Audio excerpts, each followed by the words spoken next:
Today we're going to create such an amazing AI SaaS business fully built in Wized and Webflow, and we have some database magic going on in Xano as well, but that will work with any backend or automation tool of your choice. So let's get right into the demo here.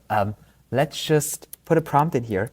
Elon Musk designing a website in Figma. That's the way to do it. Okay, now we're going to click on generate and you will see some magic happen right here. We get the loader, and now we even have a loader preview with a GIF. This is not a video, this is a GIF, so that it is a bit more responsible and it's not stopped by some of the browsers. Because sometimes if you have a background video, some browsers may not play it. That's why we're going with a high resolution GIF. That was quite a word. Yeah, so look how beautiful that is. And while this GIF is GIFing, we're doing a request to the AI API. And look at that. We have this wonderful hover animation as well. Look at that. And we can even regenerate. And yeah, you will see that it will start regenerating and we will get another 2 AI generations for the same prompt. It's just magnificent. And if we're also going into the request, you will see that we're actually fetching some sort of live data from the API through Xano, even though that nor the API provider nor Xano offer live data as of today. But we found a way to do like a little loopity-loop to figure out how to make that work. And we even have an exit so we can break out of the loop if something goes wrong as well. I actually already made a video about that. If you want more details on that, I highly recommend to look into that. But look at that. Like now, if you look closer, you will see that Elon Musk's hands are merging into one somehow while holding a pen. I'm not saying that the AI is the best as of right now, but it is pretty decent and it gets the job done. Of course, as AI develops, your SaaS product will develop as well. But I think it looks pretty amazing as of right now as well. And yeah, so let's just start with the setup. And as always, we're going to start with Webflow. Now, I think this is a great example to show how you're going to go ahead with dashboard or generation design, because you will be ending up designing all the stages of your design into one component on one page. And then you're just going to set visibility. If you ever used Formly or a Studio Form, you will probably know this kind of setup, how this is going to work. And yeah, we will have the first slide, we will have the second slide with the loading animation. This will be displayed if it is loading, if the API status is loading. And then we will have the generation, which will be rendered as a list. So yeah, that's going on here. So there will be 2 of those, but they will be dynamically. And if you were to configure the API, it could show up to 4 with Leonardo AI. But if you iterate over that, maybe even 10, 20, I don't know how many credits you want to risk. And then yeah, we just have those 2 elements on hover. And of course, we have Wized attributes applied on everything right here. We will have the download button, we will have the restart generation, and we will have this GIF with a Wized. This is just a custom element applied with a image tag, and we're going to add the Wized attribute. And Joe, I'm finally using the Wized attribute. You got me in that direction. And yeah, and then we just have the GIF loader on there. And I actually showed you this trick today, how we're going to reduce it, because the GIF file has 80 megabytes,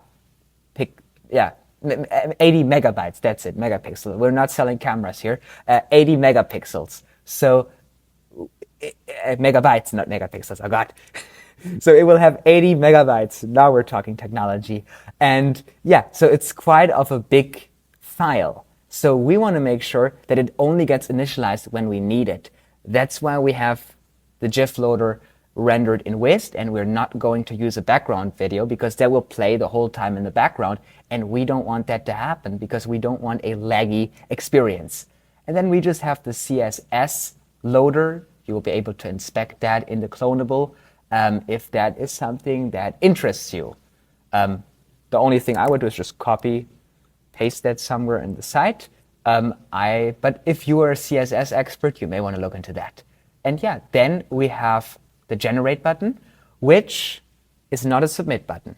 It's a custom element applied with a button attribute. Because we had some issues implementing the submit form because I couldn't figure out how to make the submit button and get icons in there. I mean, I could do a submit button and have a div block in the background, make it absolute, the icons, and then have the div relative. But this is too much components for me. I would get crazy doing that. You may want to do that though. But I just went with a simple solution. I am doing embed 1 technology in embed 2 here. But I just want to point out, I'm not doing best practices here, and I would highly encourage you to make your own best practices. But yeah, we have the Wized attribute applied on that as well. We have the input field, again, same story. We have the Wized attribute applied on that.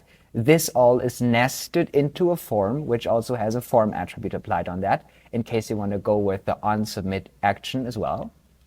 And then, yeah, we just have the form holder. This is just styled. You may choose to not style that. And then we just have the API model.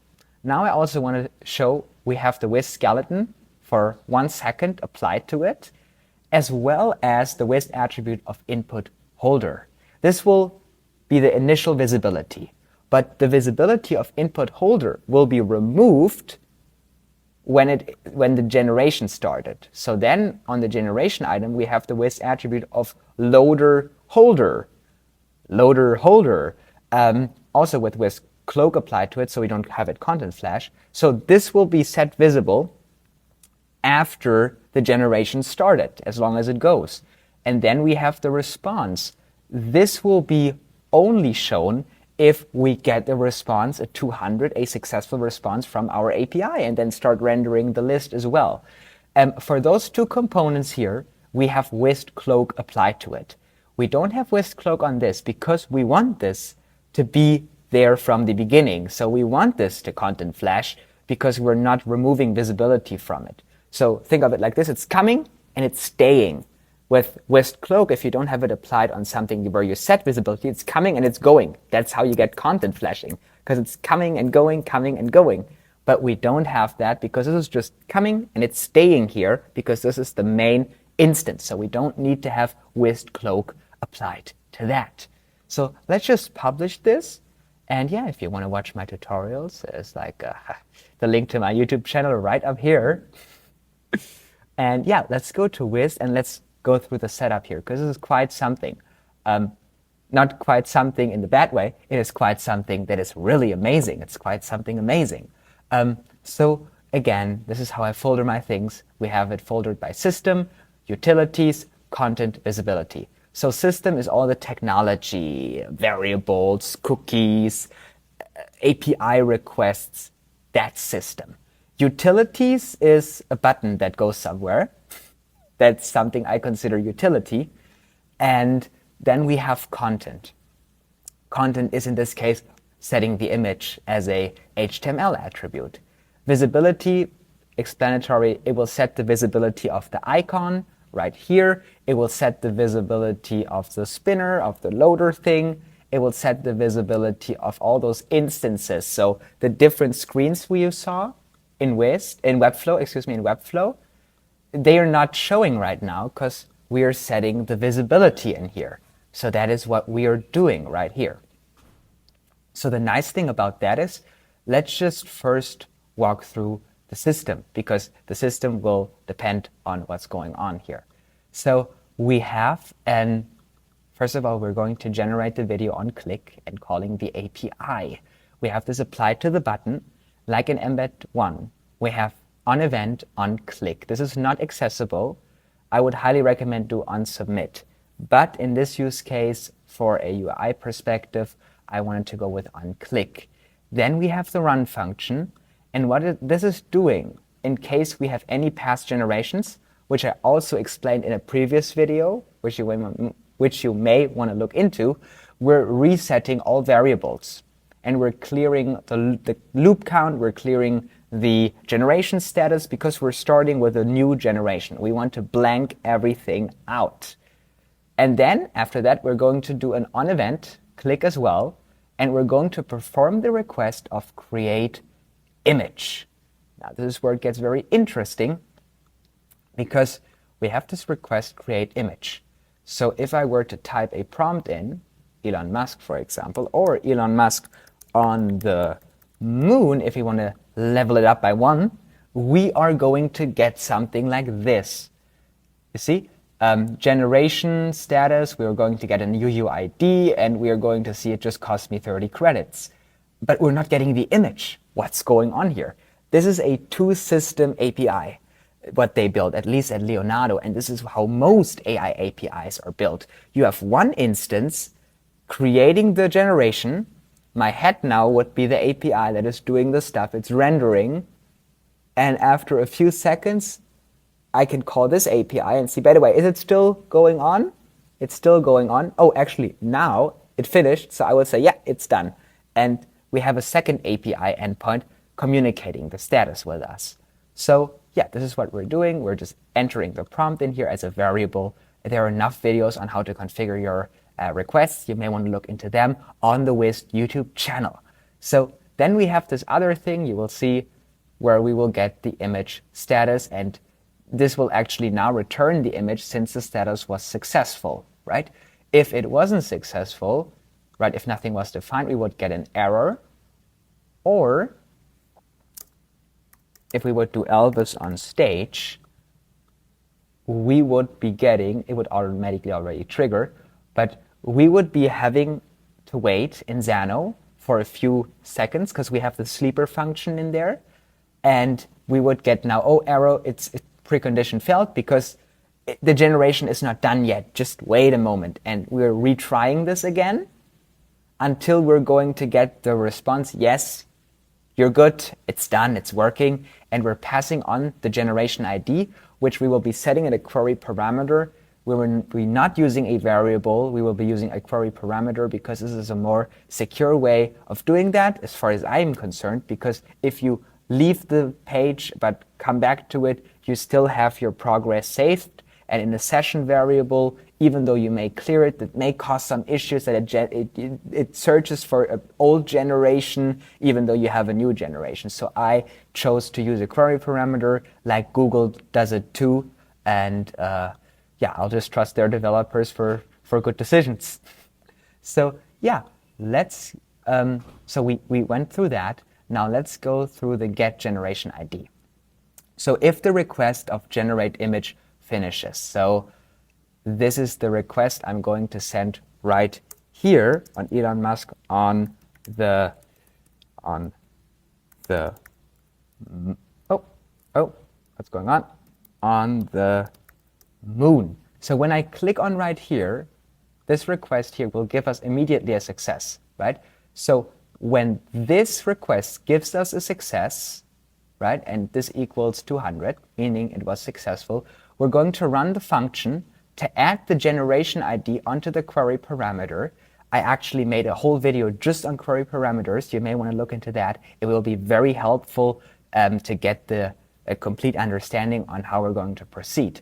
And then we're also going to set a variable generation status as pending, yeah, because the generation is pending. And we're going to have this conditional that if the generation parameter we set in here, this one, has a length greater than null, just to make sure that a parameter was actually set before we do that. And yeah, now we're going into the next thing, the success. We have a success right now. You see Elon Musk on the moon, a dream come true. Now what are we going to do? We have to look for the condition that the fetch status equals true, right? This request here. We fetched the image. After 5 errors, we finally got it, right? So when this equals true using a custom condition, we're going to set the variable for generation status to succeeded. What this generation status will do, if we're going one step back into Webflow, those elements here are tied on the variable. So if the variable is not set, it will show this. If the variable is set to pending, it will show this and hide this element. And if it is succeeded, it will show the rendered list with the generations and hide both of them above. This is what we're going to do. It is very simple. And yeah, we're going to do this after it was succeeded.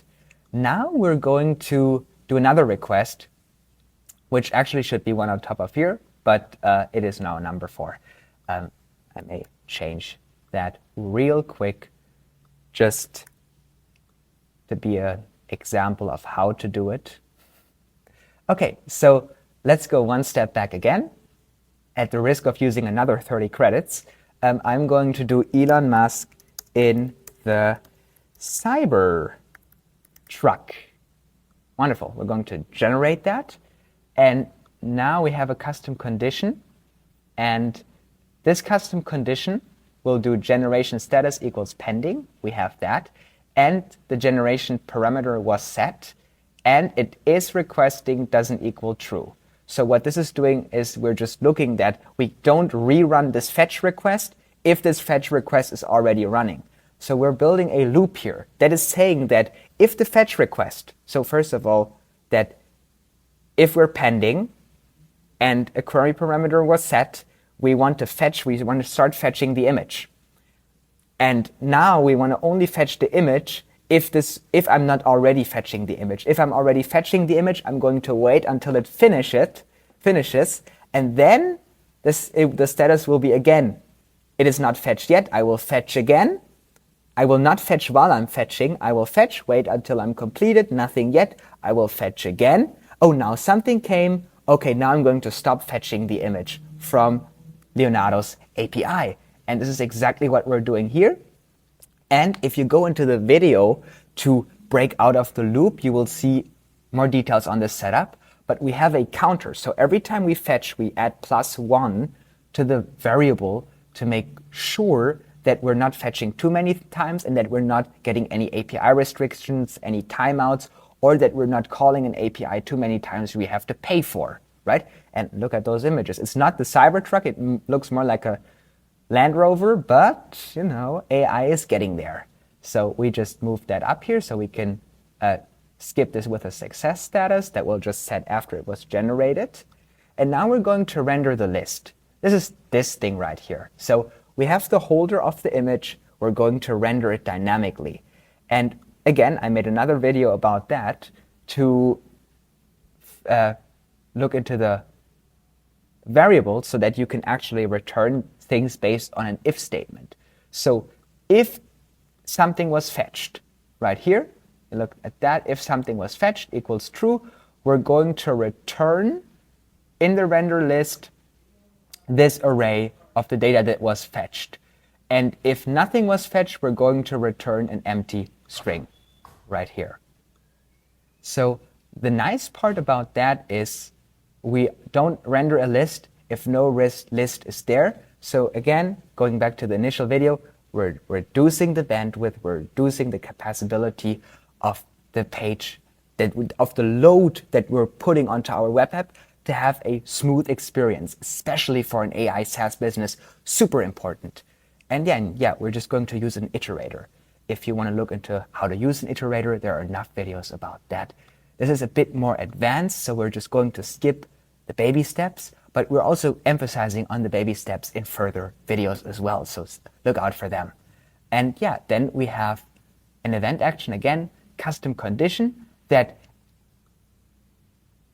what it will do is if we're going to fetch, and I also went in there in the latest video, and if we're going to fetch this image when the fetching starts, we will just, this is what this condition is doing, if is requesting equals true. So if I just started fetching, we're going to add +1 to this variable to count how many times we're fetching. Right now we fetched 4 times, so we're just going to define the const current count equals the number of the current string, which may start at 0, 1, whatever you are, and it will add +1 on there and set this variable in a run function. So we'll say this now equals this plus 1. Now it's 5 and it counts up. We already made a video on that, so you can feel free to look back and watch that video to get a better understanding of the details. Yeah, and this is the system action. Now we're going to move into utilities. Very simple. We have an onClick event on this download button, onClick, prevent default, and we will navigate to our Xano base URL, and we will add the path of the fetched URL. This will be this one. This will contain the file and create the image link. Yeah, and when we click on there, we're going to open the image. Now we're going to go to restart the generation. On click of restart the animation, we're going to run a function. We're going to set this as what it is already. So we're going to define the prompt, which is in here, right? Elon Musk in the Cybertruck. And now we're going to define this variable, and we're setting the generation ID to an empty string. We're going to set the generation status to an empty string as well, and we're going to define the input, which will be cleared out probably as the original prompt as well, so that we're going to restart the generation. If we're going to do that, you will see that this is already pre-inputted in here as well. And yeah, we can just start the process again. Now, if we go back to the content, we're going to generate something again. We will be seeing that after it's generated, we will see the photo. And what are we doing in here? We're just very simple, setting an HTML attribute as source, and we're going to apply the same pattern as we did in the URL, but now we're not redirecting to a page. Now we are actually setting the source of the image component in Webflow. And yeah, if you want to look back into the request, we're still loading and we're still counting. Now we're at 4, so we get a response right now. So again, this applies to this field, and we're going to set the source with the image URL to set the image. Okay, perfect. And now the last thing we want to look into is visibility. This is a very simple thing, but it is very important. So we want to set the visibility of this main instance, this one, when the generation status.length is 0. So when this status, when nothing is going on the back end, we want the prompt to show, because we want to start something, that something starts going on. Otherwise, we don't need to show the other instances.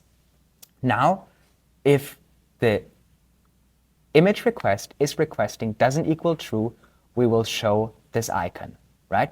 And we will show the loader when we start requesting, because the loader will indicate that something is requesting right here. Wonderful. But it would be even better if we add a prompt in here, right?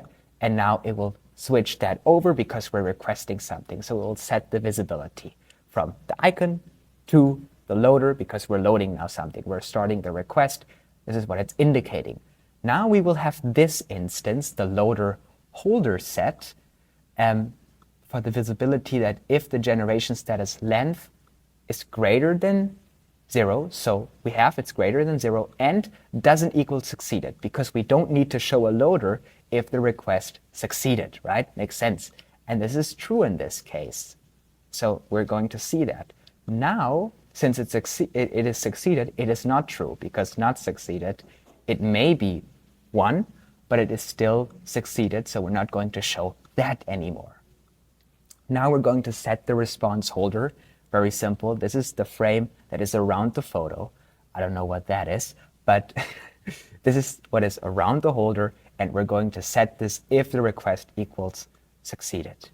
And yeah, now we're going to loop again, and this is where we're starting initially. So this is the setup of this tool, and it is a quite unique way of building something like this, because we're working with the different ways how those APIs are built. In this 2 instances, not like ChatGPT that only has 1 instance and you get a timeout failed to fetch. If you want more details on that, you can watch into the other videos I made that outline the details of this setup. And if you have any questions, and if you have any questions in general about building anything with Wized or building something specifically on AI related built on Wized, feel free to reach out in the comments, and I'm more than happy to help you, to make tutorials, to guide you into the right direction, and to help the community out where it is the most needed. And this project, as you can see right here, will be 100% free to clone, no licenses, no royalties, nothing. Just go ahead, clone it, modify it, turn it into a text generator, turn it into a video generator. It is the same principle that applies to 99% of all AI APIs. And also feel free to generate some images for free on the test site. Thank you so much for your time. I really appreciate that, and happy developing. Bye-bye.